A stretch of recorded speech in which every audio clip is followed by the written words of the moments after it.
नमस्कार। स्वागत है आपका स्वस्थ राष्ट्र की कल्पना पर आधारित कार्यक्रम स्वस्थ किसान में। मैं हूं अंजू सिंह। दोस्तों, उम्र का धागा कब कैसे खुल जाता है पता ही नहीं चलता और धीरे धीरे मजबूत कंधे भी झूल जाते हैं और जो फिर एक ऐसा समय भी आता है जब भागने दौड़ने वाले पैर चलना फिरना भी भूल जाते हैं। यही कारण है कि जब भी बुजुर्गों की बात आती है तो बुजुर्गों की दयनीय हालत की चर्चा की जाती है।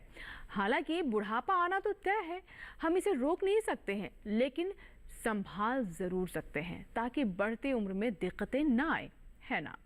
लेकिन क्या इस बात पर आपने गौर किया है कि आखिर क्या कारण है कि कोई व्यक्ति 60 साल में भी जवान दिखाई देता है तो कोई 40 साल में वृद्ध दिखने लगता है? आखिर क्या कारण हो सकते हैं इसके? आज का अंक इन्हीं मुद्दों पर आधारित है। वैसे बता दें कि जो हम वृद्धावस्था की बात कर रहे हैं, इसके बारे में हजारों वर्षों पहले भी चर्चा होती रही है। आयुर्वेद ग्रंथ चरक संहिता में भी इसके संकेत मिलते रहे हैं। इसीलिए आज हमारे साथ आयुर्वेद विशेषज्ञ भी होंगे।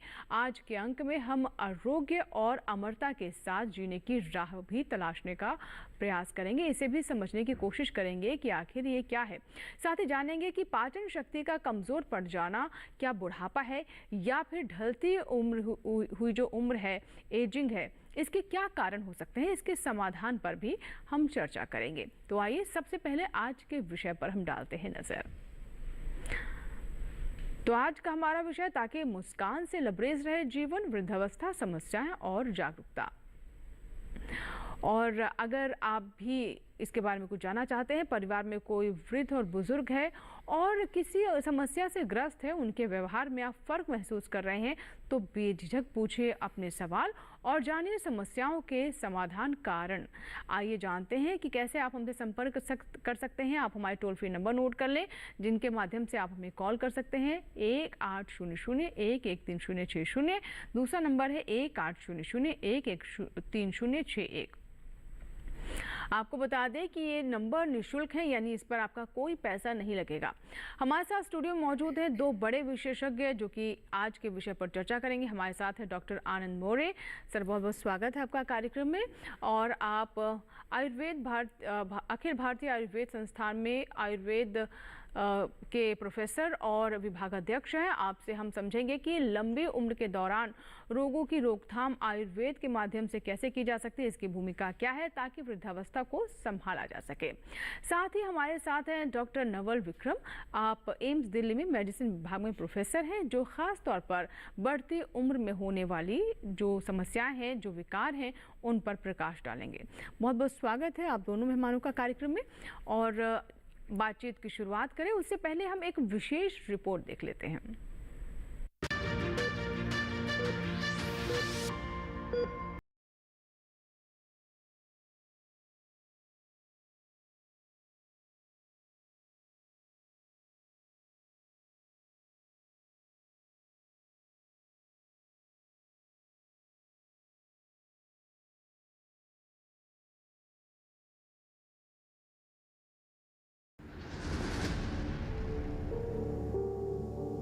जीवन की रेलमपेल में उम्र का धागा कब और कैसे खुलता जाता है पता ही नहीं चलता। एक नवजात शिशु कब अपनी शैशव अवस्था छोड़कर युवावस्था में पहुंचता है पता ही नहीं चलता। और पता ही नहीं चलता कब हमारा ही चेहरा हमसे ही चुगली करने लगता है और आईना भी कुछ कुछ बताने लगता है। जी हाँ, उम्र का बढ़ना तो शाश्वत सत्य है, लेकिन कुछ लोग ऐसे भी हैं जो 40 और 50 की उम्र में ही सोचने लगते हैं कि उन्हें जो जीना था जी लिया, अब बची खुची जिंदगी किसी तरह कट ही जाएगी। बता दे कि यह अधूरा सच है। पूरा सच जानना चाहते हैं तो जरा दम भर रोकिए और झांक कर देखिए अपनी जीवन शैली को। कहीं आपके जोड़ों में दर्द, मोतियाबिंद, मधुमेह, हृदय और मस्तिष्क से संबंधित बीमारियां आपकी गलत जीवन शैली का हिस्सा तो नहीं है। गौरतलब है कि उम्र के हर पड़ाव पर जिंदगी करवटें बदलती रहती है, हमारे रूप रंग में भी बदलाव आता रहता है और इसके साथ ही शुरू हो जाता है बुढ़ापे का दौर। लेकिन आप चाहें तो बढ़ती उम्र को एक खूबसूरत एहसास बना सकते हैं। बता दें कि 50 के बाद हमारे शरीर के हार्मोन्स बदलने लगते हैं। शरीर की मेटाबॉलिक गतिविधि की धीमी पड़ते ही पाचन शक्ति कमजोर हो जाती है। इस अवस्था में हृदय की दीवारें मोटी होने लगती है, हार्ट रेट कम हो जाता है और फिर जरा सी बात पर दुखी हो जाना, चिड़चिड़ापन और भूलने की समस्या के बढ़ जाने पर डिमेंशिया जैसी समस्या भी हो सकती है। और फिर उम्र का वो पड़ाव भी आ ही जाता है जब कपाती हाथें ढूंढ नहीं पाती समय के इशारों को, मोटे शीशे भी नहीं पहचान पाते अक्षरों को, अखबार बिना खोले पड़ा रहता है, टीवी चलती रहती है और वो सो जाते हैं। बस यही तो है वृद्धावस्था। हालांकि यह शारीरिक परिवर्तनों की वजह से होने वाली एक प्राकृतिक प्रक्रिया है, इसे टाला तो नहीं जा सकता, लेकिन संभाला जरूर जा सकता है। और संभालने का बेहतर तरीका है वास्तविक आयु से कम दिखने के लिए खान पान पर ध्यान देना, बढ़ती उम्र में प्रोटीन युक्त भोजन लेना जो हमें दाल, टोंड, दूध, अंडे से प्राप्त हो सकता है। स्वस्थ रहने के लिए किसी न किसी काम के साथ निरंतर जुटे रहना, नियमित योग और व्यायाम को कभी नहीं भूलना। जी हाँ, एक बात और, यदि आपके चेहरे पर तनाव और उम्र के निशान दिखने लगे तो कृपया शर्माइए नहीं, जिंदा दिली और मस्ती के साथ जिंदगी के उजले पहलू को देखिए, पॉजिटिव सोच रखिए, यानी सकारात्मक विचार रखिए। एक शोध के अनुसार जो लोग अपनी उम्र के बढ़ने को सकारात्मक रूप में लेते हैं उनकी आयु 7.5 साल बढ़ जाती है। जी हाँ, लेकिन जो कहते हैं कि उनको सताता है बुढ़ापा, उनके जीने के अंदाज बदल जाते हैं, मिजाज बदल जाते हैं। और जो हंसते हुए बिताते हैं बुढ़ापा, मैं समझता हूँ कि उसी शख्स के चेहरे को सुहाता है बुढ़ापा। राजेश मिश्र, दूरदर्शन किसान।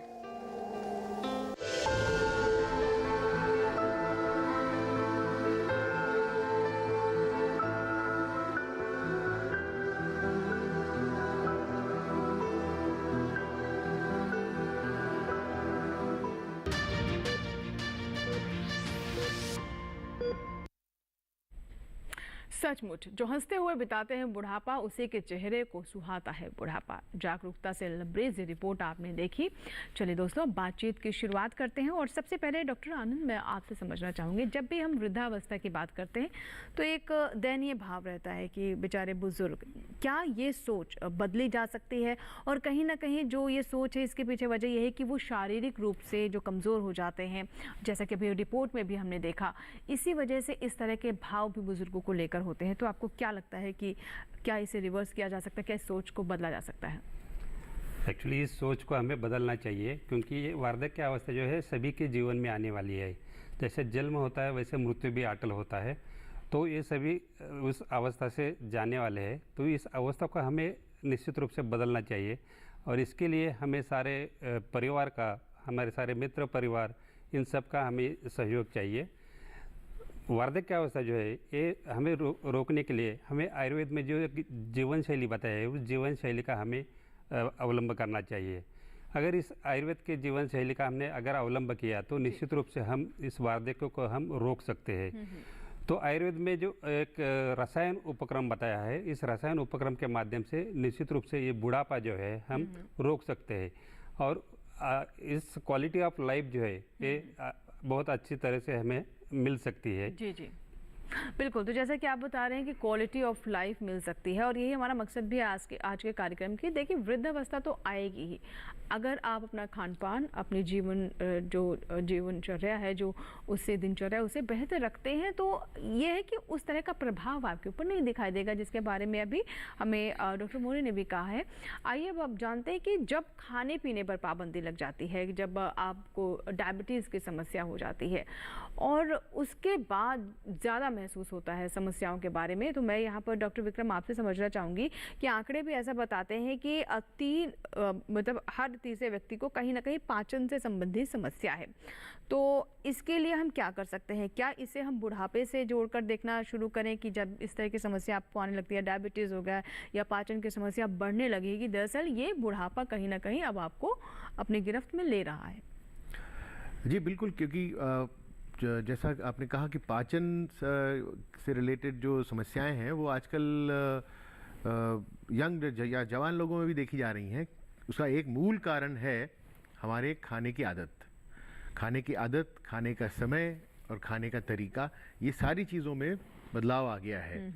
और ये जो पहले होता था कि नियम से खाना, समय पे खाना और सही खाना, ये जो चीज़ें थी, इनका जो पालन है वो धीरे धीरे ख़त्म होता जा रहा है जी। आजकल की जनरेशन या यंग लोगों में। बिल्कुल। और सर, जैसे आंकड़ों की भी बात करें तो हाँ, 3 में से 1 व्यक्ति को ये समस्या जी, है ही बिल्कुल है। बिल्कुल, ये 3 में से 1 कोई समस्या इस तरह की है और ये काफ़ी प्रज्वलित है।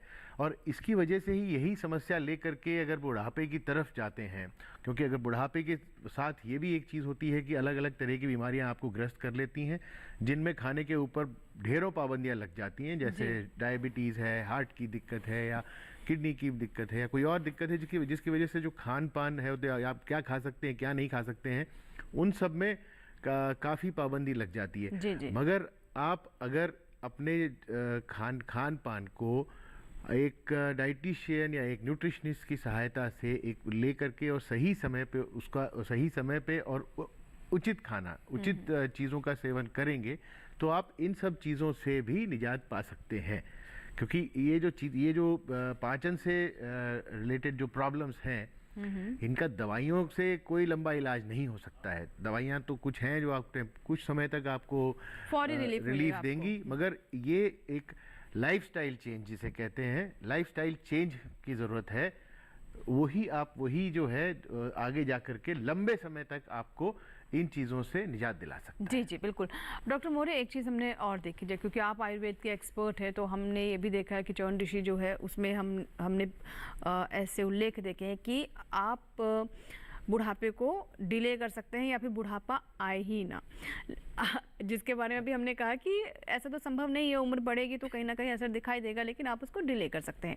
आयुर्वेद इसके बारे में क्या कहता है? क्योंकि हम देखते भी हैं कि आज के युग में भी कोई व्यक्ति जो 60 साल का है वो 40 साल का दिखाई देता है, वहीं आप 40 साल के एक व्यक्ति को देखते हैं तो लगता है वो 60 साल का है। तो ये इस तरह की जो वजह है, ऐसा क्यों दिखाई देता है? आयुर्वेद में रसायन अध्याय एक वर्णन किया है, जिसमें हम आयु किस प्रकार से लंबी कर सकते हैं, इसके बारे में बहुत ही अच्छा वर्णन किया है।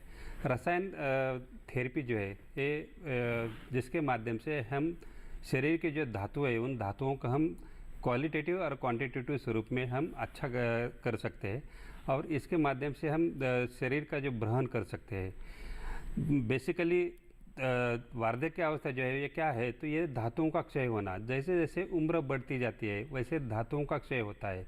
हमारे शरीर जो है सप्त धातुओं से बना है, और ये सप्त धातुओं का क्षय होने लगता है, मतलब क्षीण होने लगते हैं। तो जैसे क्षीण होने लगता है उसका असर सारे शरीर पर होता है, सारे अवयवों पर होता है, और धीरे धीरे फिर जो हमारे सिस्टम्स है, चाहे डाइजेस्टिव सिस्टम हो, सेंट्रल नर्वस सिस्टम हो या कार्डियोवास्कुलर सिस्टम हो, उन सिस्टम पर असर होता है, और फिर उनके जो कार्य है वो कार्य वहाँ पे कम होने लगते हैं। अब इस रसायन के माध्यम से हमें किस प्रकार से इस बुढ़ापे को रोकना चाहिए, तो इसका सबसे महत्वपूर्ण जो है कि हम अगर तारुण्य अवस्था से लेकर अगर हम इन आयुर्वेद का जीवन शैली को अगर हम अवलंब करते हैं, तो हम निश्चित रूप से इस बुढ़ापे को हम रोक सकते हैं कुछ हद तक, और एक बुढ़ापे में एक अच्छा जीवन हम व्यतीत कर सकते हैं। जैसे बुढ़ापे में हम देखते हैं कि बहुत सारे बीमारियां होती है, या सेनाइल डिमेंशिया हो जाता है, तो इसके कारण जो है जिसका धातुओं का क्षय होने के कारण इस प्रकार की ये बीमारियां हमें दिखाई देने लगती है। तो इसको रोकने के लिए हमें आयुर्वेद में जो जीवन शैली बताए उसमें जो दिनचर्या है, ऋतुचर्या है, आहार है, निद्रा है, ब्रह्मचर्य है, इसका पालन करना चाहिए। इसके साथ साथ सदुरुत बताया है, आचार रसायन बताया है, इसका भी अगर हम रूटीनली अगर हम प्रयोग करते हैं तो हम इस वार्धक्य अवस्था को रोक सकते हैं। और इसके साथ साथ एक डेली पंचकर्म करना एक जरूरी है। पंचकर्म जो है एक विशेष चिकित्सा है। इस पंचकर्म के माध्यम से हम जो शरीर में डिटॉक्सिफिकेशन कर सकते हैं, जो शरीर में टॉक्सिन्स है उन टॉक्सिन्स को हम बाहर निकाल सकते हैं। तो इस प्रकार से अगर हम एवरी ईयर अगर इस प्रकार से हम पंचकर्म करें, इस दिनचर्या ऋतुचर्या का पालन करें, आहार का ठीक से हम सेवन करें, तो इस बुढ़ापे को हम निश्चित रूप से रोक सकते हैं और बुढ़ापा एक अच्छी तरह से हम व्यतीत कर सकते हैं। जी बिल्कुल, जिसे हम हेल्दी एजिंग कहते हैं। ऐसे में डॉक्टर विक्रम, मैं आपसे जानना चाहूँगी कि देखिए जो WHO की भी एक रिपोर्ट है, WHO की तरफ से भी ये कहा गया है कि विश्व में जितनी मौतें हो रही हैं उसमें ज़्यादातर कहीं ना कहीं कॉरोनरी हृदय यानी हार्ट रिलेटेड प्रॉब्लम्स हैं, जिसमें दिल का दौरा है या फिर अचानक अटैक आना, जिसे हम दिल का दौरा ही कहते हैं। ये समस्या सबसे बड़ी देखने को मिल रही है, जिसके चलते पूरे विश्व स्तर पर मौतें हो रही हैं, जो अचानक मौतें हो रही हैं। तो क्या इसे हम एक एज फैक्टर के साथ जोड़कर देखें या फिर ये एक लाइफस्टाइल की समस्या है? यहाँ पे मैं ये कहना चाहूँगा कि जैसे हमारी एक क्रोनोलॉजिकल एज होती है, या हम कितने साल के हो गए हैं, वो एक एज होती है, और हमारे जो शरीर के अंग होते हैं वो उनकी ये होता है कि आप मेटाबॉलिक एज कहते हैं, या आपका जो मेटाबॉलिक एज एक तरह से कहते हैं कि अगर आप 30 साल के हैं, मगर अगर आपके जो खून की धमनियाँ या ब्लड वेसल्स और बाकी ऑर्गन्स जो हैं वो बीमारी से ग्रस्त हो चुके हैं, तो वो आपकी जो मेटाबॉलिक या वैस्कुलर एज कहते हैं वो होगी आपकी 60 साल की। मगर आप हैं क्रोनोलॉजिकली आप 30 साल के हैं, मगर आपका शरीर के अंग और शरीर के कई हिस्से जी। उनकी एज और या उनका स्ट्रक्चर ऐसा हो जाता है जो 60 साल के किसी व्यक्ति में हो। तो ये दोनों चीज़ें हैं, और इस वजह से ही और इसका ये कारण मैं ये बताना चाहूँगा कि आजकल जो स्ट्रेस लेवल बढ़ गया है, जैसा मैंने पहले कहा, खाने पीने का जो तरीका अलग हो गया है, एडिक्शंस बढ़ गए हैं, स्मोकिंग, पोल्यूशन, ये बहुत सारे फैक्टर्स होते हैं जो हमारे शरीर के कई सारे हिस्सों में असर करते हैं और उनकी एजिंग बढ़ाते हैं। जी सारी, जैसे स्किन की एजिंग है, हार्ट की एजिंग है, खाली एक दो फैक्टर नहीं है, बहुत सारे फैक्टर्स मिल के बढ़ाते हैं। और इन्हीं की वजह से ये है कि हार्ट अटैक और ये हार्ट की बीमारियां, आपने सुना होगा कि आजकल हम देखते हैं 30, 35, 40 साल के लोग हैं जो सडनली कोलैप्स हो जाते हैं, या सडनली उनकी मृत्यु हो जाती है, बाद में पता लगता है कि उनको दिल का दौरा पड़ गया। जी, और ये WHO की रिपोर्ट कहती है कि 45% ऐसी मौतें हैं जो कहीं ना कहीं हार्ट रिलेटेड यानी हृदय संबंधी जो विकार है, जो समस्या है, उनके चलते होती है। बिल्कुल बिल्कुल, क्योंकि हार्ट अटैक जो होता है वो एक एंड रिजल्ट होता है। वो क्यों होता है, उसके पीछे बहुत सारी चीज़ें होती हैं, जिसका एक प्रमुख कारण है बढ़ती हुई डायबिटीज़। आजकल डायबिटीज़ बहुत ज़्यादा है, और जो भारत है वो दूसरा ही देश है जिसमें सबसे ज़्यादा डायबिटीज़ के लोग हैं, चाइना के बाद। और वर्ल्ड कैपिटल ऑफ डायबिटीज़ जो भारत कहा जाता है, तो वो वहाँ पे डायबिटीज़ जो है वो आपके खून की नसों को सकरा करती है, और धीरे धीरे वो उसका एंड वो हमें हार्ट अटैक की तरफ ले जाती है। डायबिटीज़ से ऐसा कोई नहीं, किसी की मृत्यु नहीं होती है, वो और हिस्सों को ख़राब करता है, मगर उसकी वजह से हार्ट अटैक हो सकता है। तो बढ़ती हुई डायबिटीज़, बढ़ती हुई स्ट्रेस और बढ़ती हुई ये समस्या, फिजिकल स्ट्रेस, मेंटल स्ट्रेस, ये सारी चीज़ों के चलते जो हार्ट डिसीजेज़ हैं ये और कम उम्र में देखी जा रही हैं। जो पहले 60-70 में देखी जाती थी, आजकल 30-40 की उम्र में देखी जा रही हैं। जी बिल्कुल। तो देखिए, हार्ट से संबंधित जो समस्याएं हैं, अक्सर हम सोचते हैं कि जैसे जैसे आपकी उम्र बढ़ेगी समस्या बढ़ती रहेंगी, लेकिन आजकल युवाओं के साथ भी समस्याएं आ रही हैं। तो इससे अगर हम सीधे सीधे एज के साथ जोड़कर ना देखें, बल्कि आप ऐसी अच्छी आदतों को अपने जीवन में शामिल करें, अपने जीवन को बेहतर बनाने के लिए, जिनका जिक्र सर आपने कहा कि कुछ मादक पदार्थों का सेवन किया जाता है, उसकी वजह से भी समस्याएं बढ़ जाती हैं। तो कुल मिलाकर हम यही कहेंगे कि हेल्दी एजिंग पर आप फोकस करें, वो ज़्यादा बेहतर रहेगा। सर, मैं आपसे बात करना चाहूँगी खासतौर पर महिलाओं के बारे में, जो हमारी आधी आबादी है। महिलाओं की बात करें तो इनके कुछ वर्षों बाद हार्मोनल कई तरह के चेंजेस होते हैं, कई तरह के बदलाव होते हैं शरीर में, और हार्मोनल बदलाव भी होते हैं। अब महिलाओं की जो उम्र बढ़ती, उनकी एजिंग पुरुषों की एजिंग से क्या भिन्न होती है? कई बार ऐसी समस्या आती है सर कि जब एडवांस काफ़ी समस्या बढ़ जाती है, तब उसके बारे में पता चलता है। एक तो ये क्योंकि महिला उस पर ध्यान नहीं देती, और दूसरी बात ये कि कई बार इनको लेकर जागरूकता भी कम है। सर, क्या कहना चाहेंगे डॉक्टर मौर्य? महिलाओं में विशेष रूप से हमें मेनोपॉजल सिंड्रोम जो है, जो इस एज में हमें विशेष रूप से दिखाई देता है, और जिसका असर सारे शरीर पर होता है। मानसिक रूप से वहाँ पे महिला जो है विचलित हो जाती है। इसके साथ साथ महिलाओं में ब्रेस्ट कैंसर हो या कैंसर का अलग अलग जो है, सर्वाइकल कैंसर हो या यूटेरस का कैंसर हो, ब्रेस्ट कैंसर हो, इनका भी हमें जो प्रमाण है ये इस उम्र में ज़्यादा दिखाई देता है। तो इसके लिए हमें विशेष रूप से जागरूकता दिखानी चाहिए और इसके का रूल आउट करने के लिए हमें हर साल हमें मेडिकल चेकअप करना चाहिए। अगर कुछ तकलीफ नहीं है फिर भी हम हर साल अगर मेडिकल चेकअप करते हैं तो इन रोगों को हम निश्चित रूप से रोक सकते हैं। जैसे आयुर्वेद में 2 प्रकार के जरा वर्णन किए हैं, एक अकालज जरा और एक कालज जरा। अकालज जरा मतलब प्रीमैच्योर एजिंग और कालज जरा मतलब जो एज के हिसाब से समय के हिसाब से जो वार्धक्य के लक्षण दिखाई देते हैं, दैट इज कॉल्ड एज कालज जरा। तो अकालज जरा जो है, जैसे डॉक्टर साहब ने कहा कि आजकल फास्ट लाइफस्टाइल है, इस फास्ट लाइफस्टाइल का असर सारे शरीर पर होता है। ये हमारी लाइफस्टाइल जो है, जो खाने पीने की आदतें है या रात्रि जागरण करना है या हमारे जॉब्स है, जॉब्स के आईटी में काम करने वाले लोग, इन लोगों में ये पूरी लाइफस्टाइल जो है पूरी बिगड़ गई है और इन पूरे लाइफस्टाइल का असर शरीर पर होता है, जिसके कारण यंग एज में भी हमें ग्रेइंग ऑफ हेयर्स दिखाई देते हैं या त्वचा जो है उसमें झुर्रियाँ दिखाई देने लगती है। तो ये this is the premature ageing. Premature ageing भी होती है, बिल्कुल। वो उसी को हम कह रहे हैं कि कुछ लोग जो 40 साल की उम्र में 60 लगने लगते हैं, कुछ लोग 60 में भी 40 के लगते हैं, तो वो प्रीमैच्योर एजिंग है। समय से पहले ही आप पर उम्र हावी हो रही है या फिर बढ़ती उम्र के लक्षण आपके ऊपर दिखाई दे रहे हैं। लेकिन यहाँ पर जागरूक रहना बहुत आवश्यक है। जब स्वास्थ्य की बात होती है तो कई बार हम यहाँ पर कुछ चीज़ों को नज़रअंदाज कर देते हैं।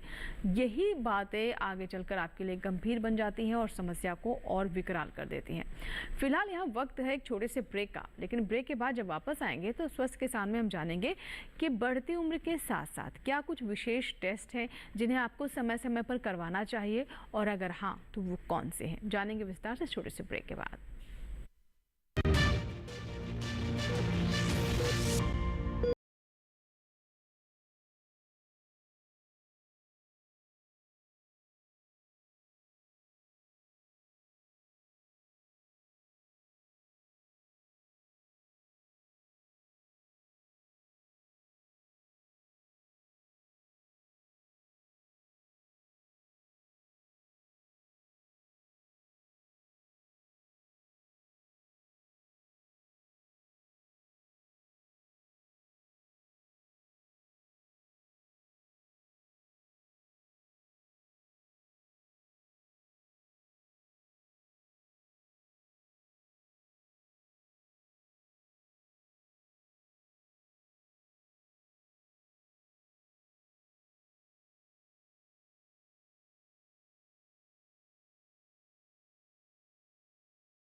दर्शन किसान चैनल पर।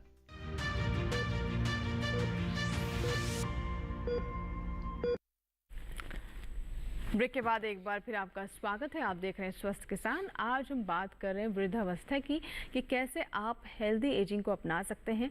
उम्र बढ़ रही है, आप निराश ना हो, बल्कि अपने आप को मानसिक और शारीरिक रूप से सबल बनाने का प्रयास करें और मजबूत रहें। इसके लिए बहुत आवश्यक है कि आज के कार्यक्रम में जो सलाह दी जा रही है आपको हमारे विशेषज्ञों की तरफ से, उन्हें ध्यान में रखें।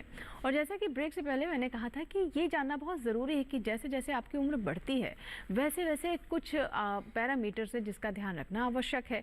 तो ऐसे में कौन से वो टेस्ट हैं जिन्हें समय के साथ या फिर आपको नियमित कराने ही चाहिए, ताकि आपको अपने शारीरिक समस्याओं के बारे में या फिर कोई संकेत हैं उनके बारे में सही समय पर जानकारी मिल जाए। तो इसके बारे में डॉक्टर विक्रम, मैं आपसे जानना चाहूँगी कि जब हम बात करें हेल्दी एजिंग की, तो यहाँ पर आप हेल्दी एजिंग को तभी अपना सकते हैं जब आपको पता भी चलता रहे कि समस्याएं हैं कहाँ पर, और उन्हीं के अनुसार अपना लाइफस्टाइल आप बदले, अपना आहार बदले, आवास बदलने की आवश्यकता तो उस पर भी आप ध्यान दें। तो कौन कौन से एक पैरामीटर्स हैं जिन्हें सुनिश्चित करके हमें चलना चाहिए? जी, अगर देखा जाए तो जो सबसे कॉमन या सबसे आम प्रॉब्लम्स होती हैं जिनकी वजह से आगे जाकर के आपको तकलीफ़ का सामना करना पड़ सकता है, तो उन चीज़ों के टेस्ट कराने ज़रूरी हैं। सबसे पहले आपको डायबिटीज़ के लिए टेस्ट कराना ज़रूरी है। साथ में आपका जो मेजर ऑर्गन हैं उनके फंक्शन, जैसे लिवर फंक्शन, किडनी फंक्शन या आपका थायराइड, क्योंकि ये जो सारे ऑर्गन्स हैं इनमें धीरे धीरे धीरे समय के साथ बदलाव आने शुरू हो जाते हैं और उम्र के साथ साथ इनके टेस्ट जो होते हैं उनमें भी कभी कभी एबनॉर्मेलिटी आ सकती है।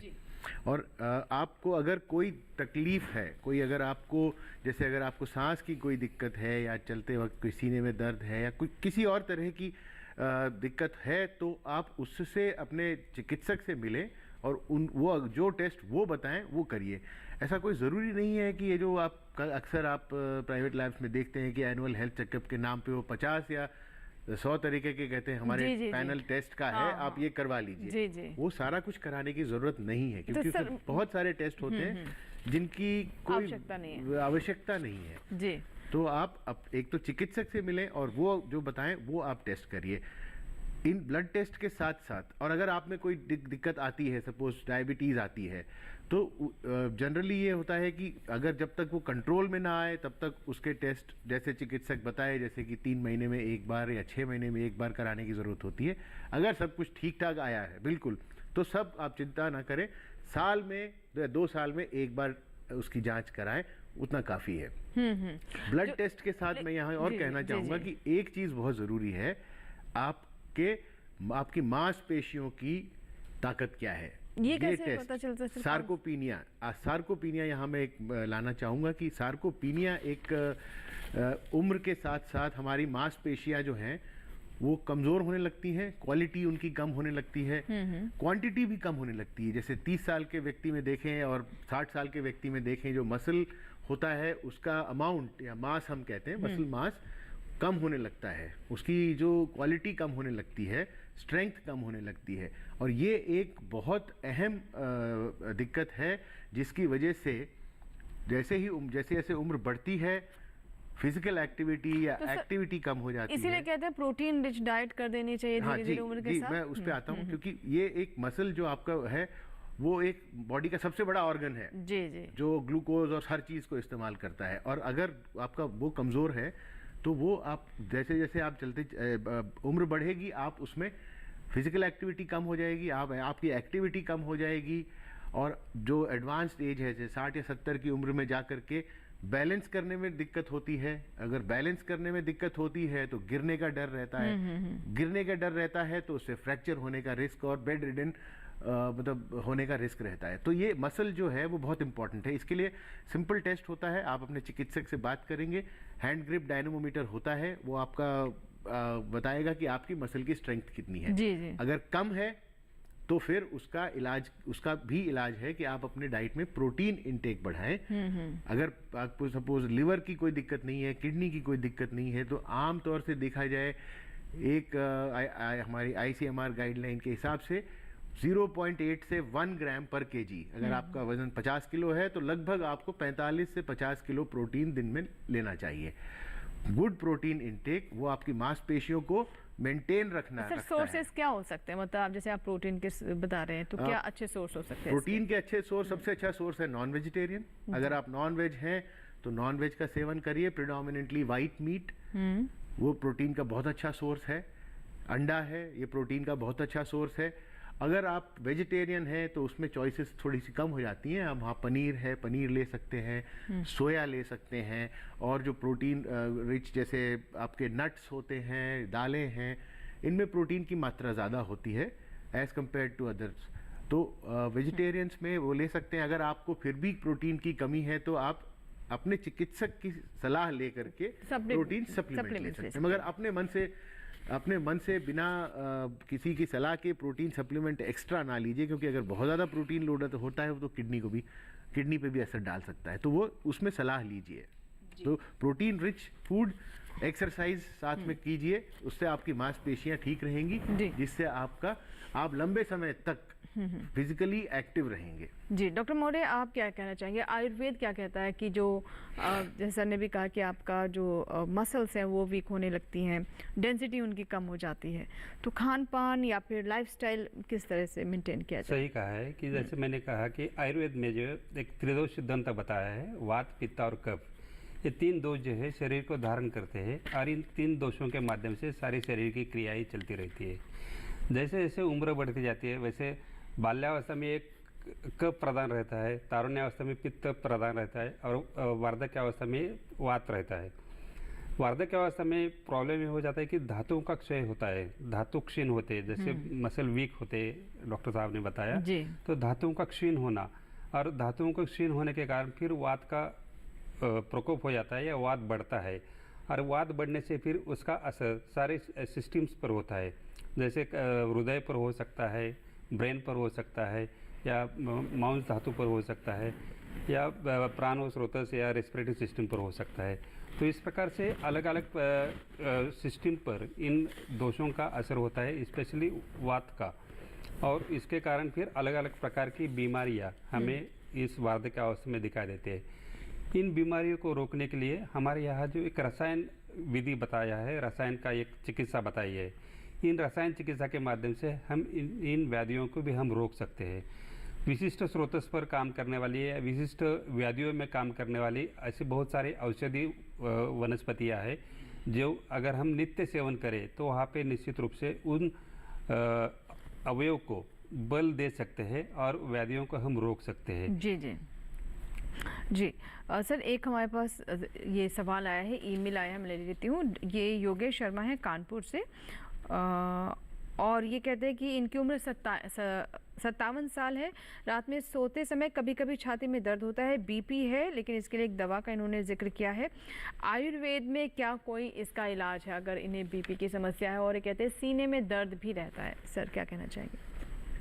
यह ब्लड प्रेशर कब से है ये इम्पोर्टेंट है, ये नहीं बताया इन्होंने सर। हाँ, तो ब्लड प्रेशर अगर है तो डॉक्टर की सलाह से वहाँ पे दवाई तो चालू रखनी चाहिए, लेकिन इसके साथ साथ रात को जो हम खाना खाते हैं, खाना ज़्यादा हेवी नहीं खाना चाहिए, थोड़ा हल्का आहार सेवन करना चाहिए। हो सकता है उन्हें गैस की भी बीमारी हो सकती है, और इन गैसेस की बीमारी के कारण भी चेस्ट पेन हो सकता है।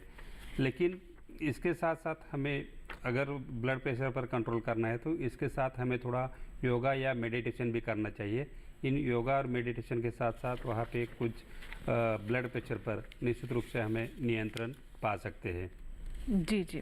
सर, ये मेरे पास से कुछ और आंकड़े हैं जो एक रिसर्च कहती है कि 2050 तक हमारे देश में जो वृद्धावस्था है वो ज़्यादा होगी, मतलब वृद्ध व्यक्तियों की संख्या ज़्यादा होगी, और हर 5वां भारतीय 60 साल से अधिक उम्र का हो जाएगा। और अगर आज की बात करें तो हर 12वां व्यक्ति है जो 60 साल से अधिक उम्र का है। तो यानी कहीं ना कहीं जो हमारी स्वास्थ्य सेवाएं हैं उस पर भी प्रेशर बढ़ेगा। और क्या हम इसके लिए तैयार हैं, या फिर हम हमारे जैसे जो बच्चे हैं या फिर अभी युवा हैं जो उस उम्र तक 60 साल की उम्र को अटेन करेंगे, उनके ऊपर भी कुछ ऐसी जिम्मेदारी है जिसका उन्हें ध्यान रखना चाहिए अभी से, ताकि एक स्वस्थ राष्ट्र बना रहे? जी बिल्कुल, आने वाले समय में क्योंकि अब हमारी चिकित्सा सेवाएं अच्छी हो गई हैं, इस वजह से जो लाइफ एक्सपेक्टेंसी है पहले कम थी, अब वो लाइफ एक्सपेक्टेंसी हमारी भी काफ़ी बढ़ गई है। तो उसी हिसाब से अनुमानित किया जा रहा है कि 5 में से 1 व्यक्ति जो होगा वो वृद्ध होगा आने वाले समय में। और उस समय जो वृद्धावस्था के साथ आने वाली जो बीमारियां हैं या तकलीफें हैं, जो क्रॉनिक डिसीजेज या क्रॉनिक प्रॉब्लम्स जिन्हें कहते हैं, वो काफ़ी होंगी, क्योंकि वो पॉपुलेशन ज़्यादा होगी। और डेफिनेटली ये होगा कि अगर हमारी चिकित्सा सेवाएं जो हैं वो इस तरह की चीज़ों को हैंडल करने के लिए अगर तैयार नहीं है तो बिल्कुल उन चीज़ों का उसका काफ़ी प्रेशर पड़ने वाला है। और इसी को देखते हुए आजकल जो जैसे जेरियाट्रिक सर्विसेज जो है, पहले इस तरह की सर्विसेज अलग नहीं होती थी, वो सिर्फ बाहर के देशों में होती थी, मगर अब जेरियाट्रिक सर्विसेज या डिपार्टमेंट ऑफ जेरियाट्रिक मेडिसिन और ये वाले जो विभाग हैं, कई मेडिकल कॉलेज या कई जगह पे इस तरह की सेवाएं शुरू की जा रही हैं। और एक मिशन भी है जिसमें यह है कि जेरियाट्रिक सर्विसेज जो हैं वो ख़ास तौर से जो इस उम्र की लोगों को जो तकलीफ होती है उसको फोकस करने के लिए, क्योंकि वहाँ पे खाली दवाई की ज़रूरत नहीं है, वहाँ पे एक होलिस्टिक या एक पूरी तरह की एक होलिस्टिक अप्रोच बहुत ज़रूरी है। मेडिसिन की साथ ज़रूरी है, वहाँ पे काउंसलिंग की ज़रूरत है, वहाँ पे साइकाइट्रिस्ट की ज़रूरत है, वहाँ फिजियोथेरेपिस्ट की ज़रूरत है, हर तरह के स्पेशलिस्ट या हर तरह की चीज़ों की वहाँ पे ज़रूरत है। तो ये सब देखते हुए ये सर्विसेज हैं जो इनको जो एक्सपैंड करना बहुत ज़रूरी है। जी बिल्कुल। तो जैसा कि आपने बताया सर कि यहाँ पर सिर्फ दवाई ही नहीं है बल्कि एक होलिस्टिक पूरी अप्रोच आपको लेकर चलनी पड़ेगी। डॉक्टर मोरे, मैं आपसे यहाँ पर जानना चाहूँगी, ये आप अपनी सोच कैसे रखते हैं? आपकी सोच कितनी यंग है, ये भी बहुत निर्भर करता है कि आपका जो ओवरऑल आउटलुक है वो कैसा होगा। और हमने देखा भी जो कोविड का टाइम था उसमें जिन लोगों ने इससे बहुत ही मजबूती के साथ उस दौर को जिस सामना किया वो विनर साबित हुए। तो ऐसे में जब उम्र बढ़ती तो हम ये भी जानते हैं कि जिम्मेदारियां बढ़ती हैं, घर के वातावरण और बाहर जो रिस्पॉन्सिबिलिटी है, दोनों तरफ की रिस्पॉन्सिबिलिटी, उनके बीच में तालमेल भी बिठाना बहुत आवश्यक होता है। तो इस चैलेंज को हम कैसे सकारात्मक रूप से लेकर आगे बढ़ सकते हैं? क्योंकि कहते हैं कि मन के हारे हार, मन के जीते जीत। तो अगर आपका मन ही स्वस्थ नहीं होगा, तंदुरुस्त नहीं होगा, सकारात्मक नहीं होगा, तो आप फिर उतना अच्छा परफॉर्म नहीं कर पाएंगे और उसका विपरीत असर आपकी पूरी पर्सनालिटी पर, आपके स्वास्थ्य पर नजर आएगा। डॉक्टर मोरे, जैसे कि डॉक्टर विक्रम जी ने कहा कि यहाँ पे इस बुढ़ापे के बारे में हमें होलिस्टिक अप्रोच रखना चाहिए और हर बात के लिए हम सरकार पर हम निर्भर नहीं रह सकते। इसलिए मेरा स्वास्थ्य मेरी जिम्मेदारी है। तो अगर मेरा स्वास्थ्य हमें मेंटेन करना है तो हमें उसे किस प्रकार से मेंटेन कर सकते हैं इसके बारे में सोचना चाहिए। और इसके लिए अगर हम सही तरीके से अपनाए तो निश्चित रूप से हम इस बुढ़ापे को भी खुशी से हम मना सकते हैं। अब इस बुढ़ापे में जो अलग अलग प्रकार की बीमारियां दिखाई देती हैं, इन बीमारियों का कारण जो है ये जो आहार जो हेतु है या विहार हेतु या मानस हेतु है, तो मानस हेतु प्लेज वेरी इंपॉर्टेंट रोल। इन मानस हेतुओं के कारण बहुत सारे सीनियर सिटीजन जो है ये डिप्रेशन में जाते हैं या उनमें एंग्जाइटी के केसेस दिखाई देते हैं। तो उन्हें अकेले नहीं छोड़ना चाहिए। इसके लिए हमारे परिवार की भी जिम्मेदारी है। उन परिवार जो हमारे आजकल न्यूक्लियर फैमिलीज है, तो न्यूक्लियर फैमिलीज में इन सीनियर सिटीजन को कहीं स्थान नहीं होता या उनको मिक्स करके नहीं लिया जाता। तो हमारे परिवार की जिम्मेदारी है कि उनको हम साथ लेके जिए, तो निश्चित रूप से उनको भी एक पार्टिसिपेशन हो जाएगा कि हमें पूछने वाला कोई तो है। जी, जी, जी। नहीं तो फिर अकेलेपन जो होता है, अकेलेपन ज़्यादा बढ़ने लगता है, जिसके कारण पेशेंट जो है या सीनियर सिटीजन जो है ये आगे जाके डिप्रेशन में जाता है और वो अधिक सोचने के कारण फिर अलग अलग प्रकार के डिमेंशिया हो जाती है या वहाँ पे हमें जैसे फॉल होता है या इंसोम्निया हो जाता है, जो अलग अलग यहाँ पे डिसऑर्डर जो है हमें दिखाई देने लगते हैं। बिल्कुल बिल्कुल। डॉक्टर विक्रम, अब मैं आपसे जानना चाहूँगी कि देखिए जैसा कि आपने भी कहा कि आने वाले समय में क्योंकि हमारे चिकित्सा सेवाएं बेहतर हो रही हैं, अच्छे अच्छे शोध हो रहे हैं, मेडिकल साइंस काफ़ी एडवांस हो रहा है, इसलिए हमारे जीवन के वर्ष भी बढ़ रहे हैं और आने वाले वर्षों में जो इसका बोझ भी हमें दिखाई देगा। तो क्या हम बुढ़ापे की क्या तैयारी भी कर सकते हैं? क्योंकि हम हर चीज़ की तैयारी करते हैं, अपने रिटायरमेंट प्लान्स होते हैं, शादी की प्लानिंग होती है, लेकिन जो चीज़ पता है कि ये तो होना ही है उसके बारे में हम विचार ही नहीं करते। हम सोचते ही नहीं कि हाँ हमारी उम्र बढ़ेगी, ये समस्या आएंगी, इनके लिए हमें कुछ तो तैयारी करनी चाहिए। क्या बुढ़ापे के लिए हम प्रिपेयर कर सकते हैं?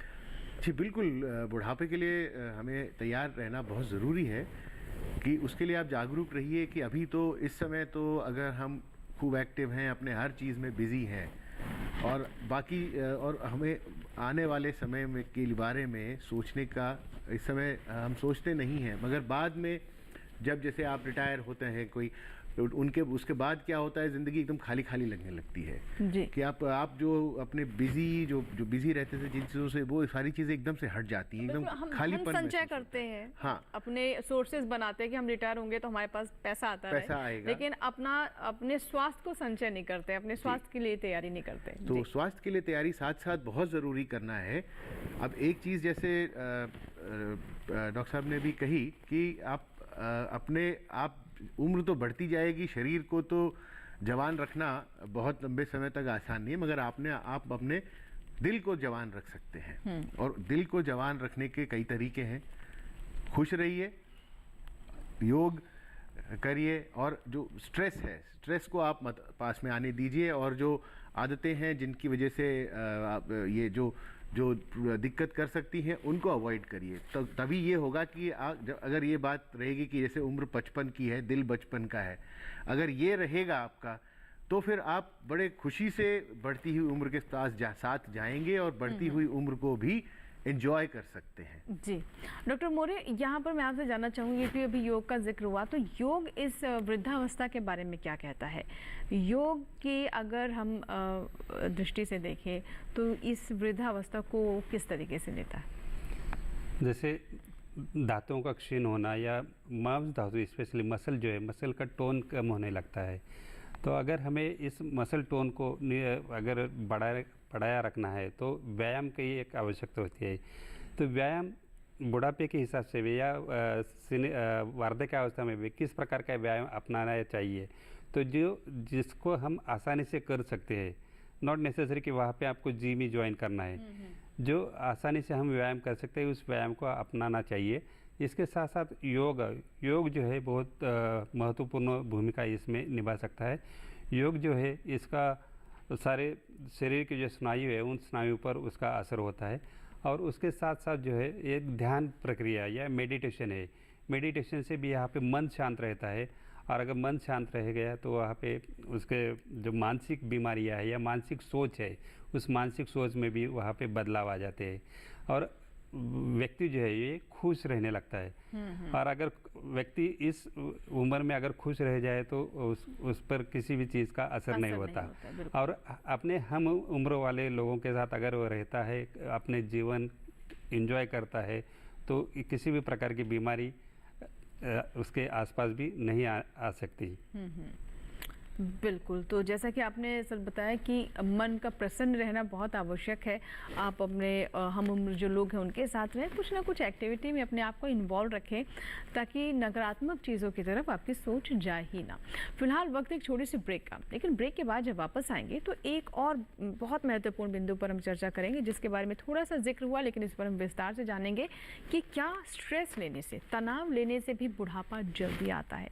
क्या तनाव का भी आपकी एज या फिर ये कहें कि ज़्यादा एज दिखने की जो कई बार अवस्था हो जाती है कि आप 40 में 60 दिखते हैं, क्या तनाव भी इसके पीछे वजह हो सकता है? जानेंगे छोटे से ब्रेक के बाद। देखते रहें स्वस्थ के साथ।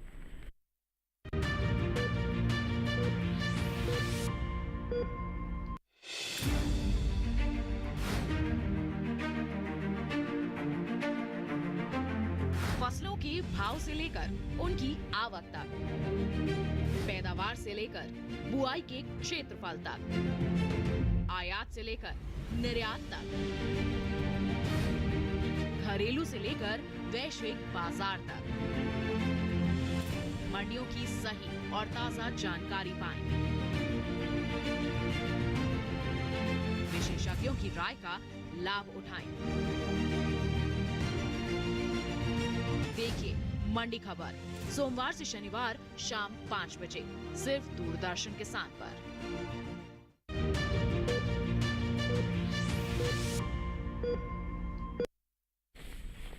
ब्रेक के बाद एक बार फिर आपका स्वागत है। आप देख रहे हैं स्वस्थ किसान। आज हम बात कर रहे हैं हेल्दी एजिंग की, यानी वृद्धावस्था की, कैसे आप मुस्कुराते हुए इस दौर को भी गले लगा सकते हैं।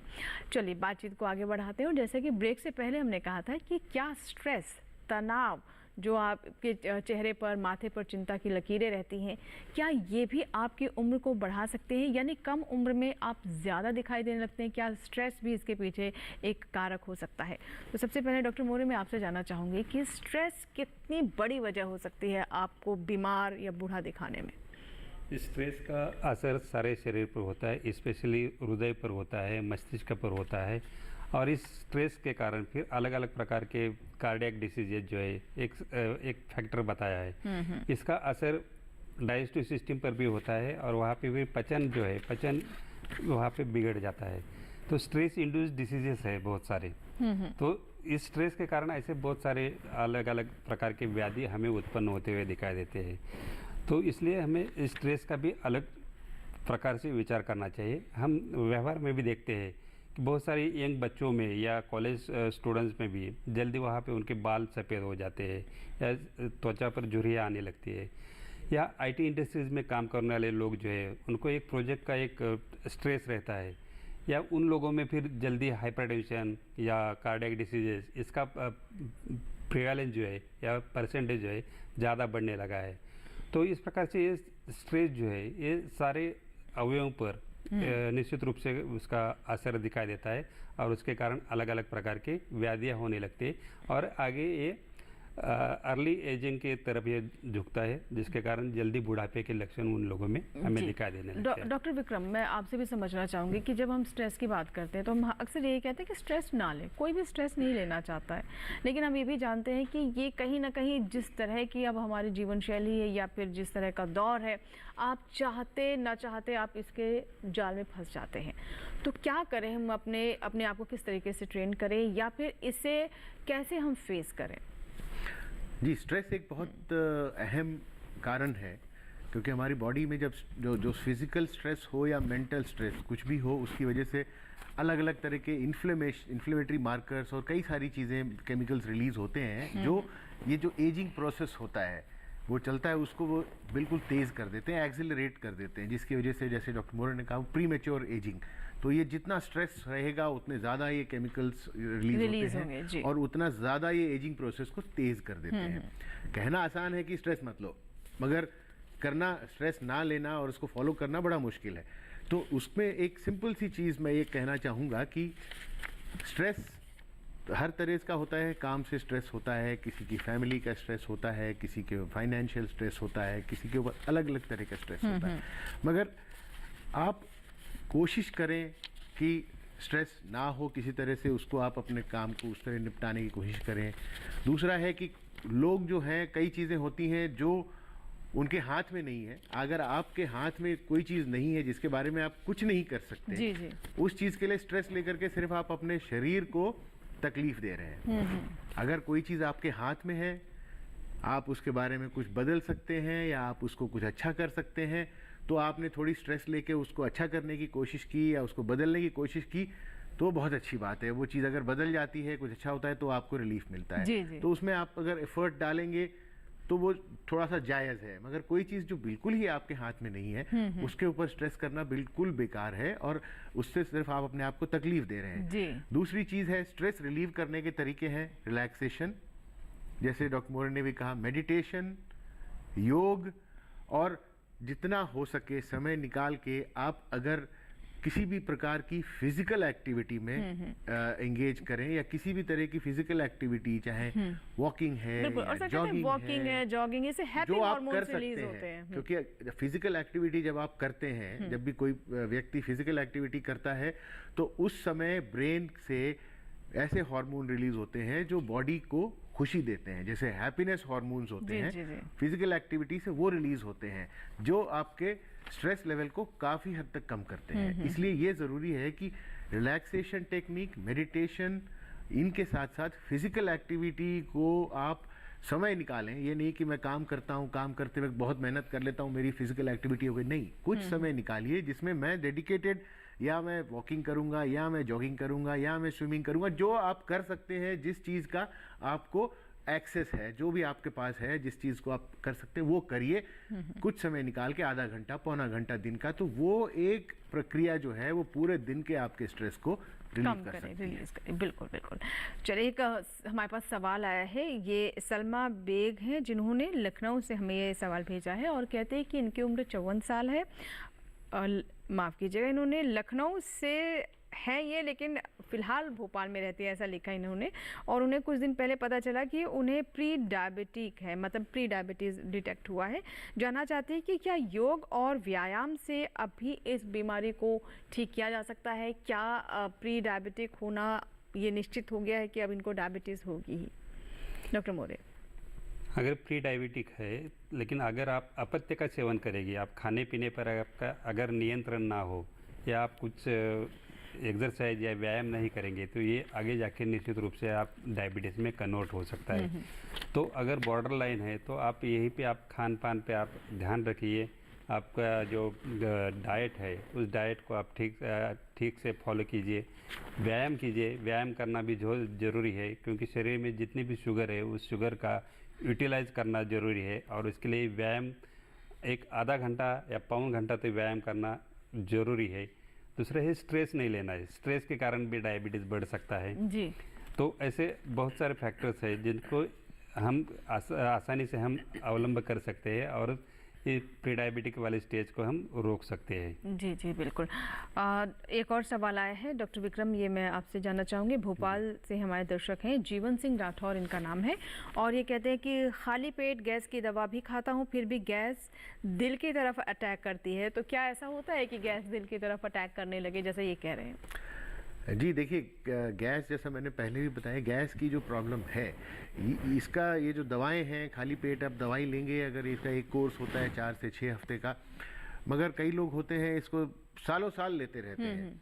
मगर ये जो दवाई है खाली ये गैस का इलाज नहीं है, क्योंकि इसका जो मूल कारण होता है वो आपका खान पान का तरीका है।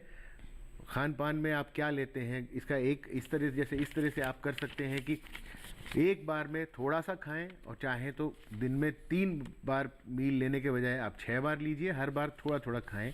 खाने के बाद एकदम से आप लेटिए ना, आधा पौना घंटा आप या चलें या बैठे रहें, ताकि जैसे खाने के एकदम बाद आप लेटेंगे तो आपको ये गैस की समस्या अक्सर हो सकती है। और ये जब कई बार गैस का जो दिक्कत होती है, एसिडिटी या गैस जो भी कह लें, वो उसका जो दर्द होता है वो बिल्कुल बाईं तरफ सीने में दिल की तरफ भी होता है, तो और या बीच में होता है। तो इसमें कई बार महसूस होता है लोगों को कि ये हार्ट अटैक हो रहा है या गैस जो है वो दिल को अटैक कर रही है। ऐसा नहीं होता है, ये दर्द इसका ऊपर की तरफ भी आ सकता है। मगर यहाँ पे मैं एक चीज़ और मगर कहना चाहूँगा कि अगर आपको लेफ्ट साइड में बाईं तरफ हृदय की जगह पे अगर बार बार दर्द होता है, ख़ास तौर से अगर ये दर्द चलने पे होता है, चलने पे ये दर्द बढ़ जाता है, आराम करने पे दर्द ये ठीक हो जाता है, या इसके साथ पसीना आता है, अगर इस तरह की कोई दिक्कत है तो आप अपने चिकित्सक को बताएं और हृदय रोग की जांच अवश्य कराएं। जी जी बिल्कुल। तो ये कुछ बातें हैं जिसका ध्यान रखना बहुत आवश्यक है, लेकिन आप ये भी बात बहुत ज़रूरी, जैसा कि डॉक्टर साहब ने कहा कि स्ट्रेस ना लें। स्ट्रेस लेने से कोई आपको फ़ायदा नहीं होना, उससे नुकसान ही होना है। और जो बातें बताई गई कि विशेषज्ञ से एक बार परामर्श ज़रूर करें, तो आप एक बार परामर्श कर लें, उसके बाद चीज़ें बिल्कुल क्लियर हो जाएगी कि आपको करना क्या है। डॉक्टर मौर्य, मैं आपसे जानना चाहूँगी कि देखिए शुरुआत से हमने बात की है बुढ़ापे की, बुज़ुर्गों के बारे में। अब मैं जानना चाहूँगी कि एक सोशली एक्सेप्टेंस की भी बहुत आवश्यकता होती है। जो हमारे बुजुर्ग हैं, चाहे वो परिवार की बात करें, परिवार से कुटते जा रहे हैं, सोशली बात करें तो ऐसे एवेन्यूज़ नहीं है जहाँ पर वो जाकर समय बिता सकें। तो आपको लगता है कि जो पूरा सोशल फैब्रिक है, सोशल स्ट्रक्चर है, सर आपसे बारी बारी कि उस पर भी हमें काम करने की आवश्यकता है? निश्चित रूप से है। यहाँ पे पहला जो रोल है ये परिवार का है। परिवार वाले लोगों ने उनको वहाँ पे उनके साथ एक्सेप्ट करना चाहिए, और उनके साथ परिवार के लोग अगर साथ में रहते हैं, उनके साथ कुछ बातें करते हैं, तो वो उनका जो दर्द है वो कम हो सकता है। दूसरे है, जैसे बाहर के बहुत सारे NGOs है या सीनियर सिटीज़न के क्लब्स रहते हैं, या वहाँ पे अलग अलग संस्थाएं रहती है, तो उन संस्था में जाके वहाँ पे अपने जो मनोरंजन के जो ये शौक़ है वो पूरे कर सकते हैं। कि स्पेशली इस वार्धक्य अवस्था में, बुढ़ापे में, अपने जो शौक़ रह गए वो चाहे वो शौक़ के माध्यम से वो एंगेज रह सकते हैं। जी डॉक्टर विक्रम, आप भी कम शब्दों में सर।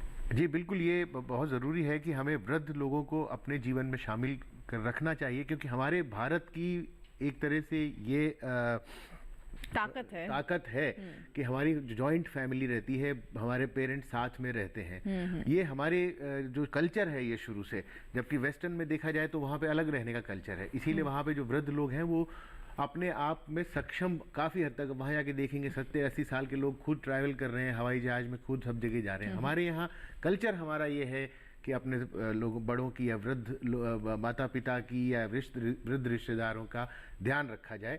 उनको हम अगर जितना हो सके उनकी फिजिकल और मेंटल वेलनेस का ध्यान रखें, और उनको हम खुशी जितनी दे सकते हैं उतना दें।